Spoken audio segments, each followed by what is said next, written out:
Lying midway between Kurunegala and Anuradhapura is the location of Yapahuwa, just 5 kilometers from the town of Maho.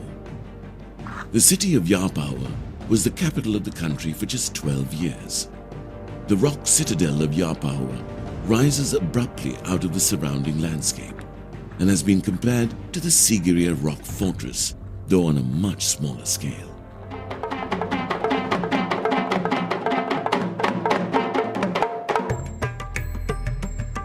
The layout of the Yapahuwa rock citadel is in several layers. A bird's eye view shows the outer moat with entrances, inner moat, ramparts, the temple complex, the inner city, buildings, and the staircase leading to the Dalada Maligava, where the tooth relic was kept. The outer moat and fortifications of the Yapahuwa complex is what one encounters first. After passing the sentinel points, one arrives at the second moat. The remains of a brick rampart and fortifications still exists. In the latter part of the 13th century, and in 1272 CE, King Bhuvanikabahu I moved the capital from Damadenya to Yapahuwa, as he felt that this was a more secure site against invasion from foreign forces. The tooth relic was also moved here and kept in the Temple of the Tooth. The Yapahuwa Rajamahaviharya is a Buddhist temple complex built during the Kandyan Kingdom and is well preserved and located at the base of the rock.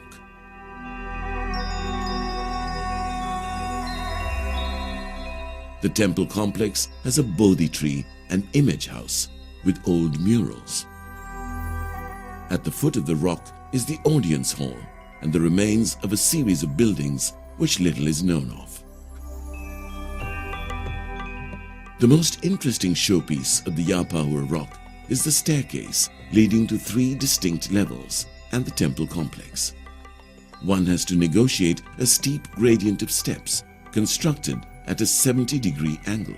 It is conjectured that this was a deliberate attempt to slow down any foreign force which attempted to storm the kingdom. After ascending the first and second levels, you are presented with an ornate staircase and balustrade with a series of exquisite carvings. The top has a door frame in granite.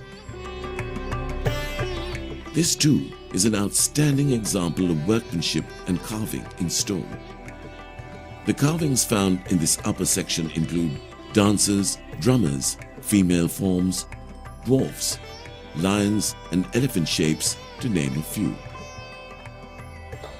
The skill and excellence of the artisans and craftsmen are clearly visible by carving of the 2 granite window frames found, which would have been originally on either side of the door frame.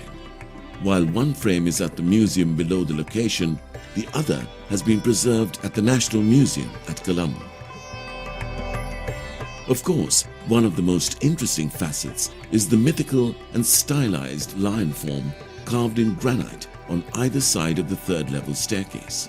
This style of lion sculpture has been found only in Yapahuwa. It is presumed that a foreign influence, probably Chinese, is the result of this shape of lion.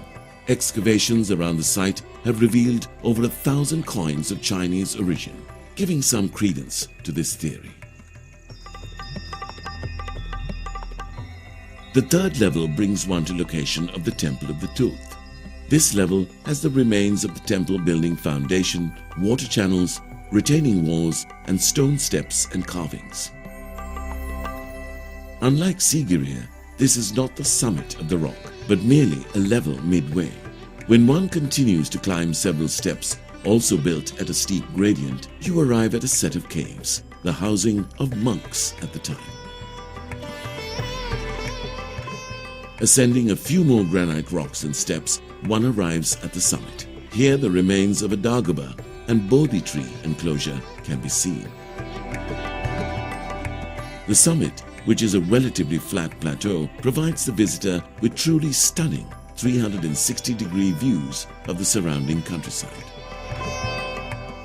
While the invading Pandyan kingdoms from India took the tooth relic and plundered the treasures within the Yapahuwa kingdom, It was the Portuguese who arrived in the 16th century and destroyed the palace along with many priceless artifacts.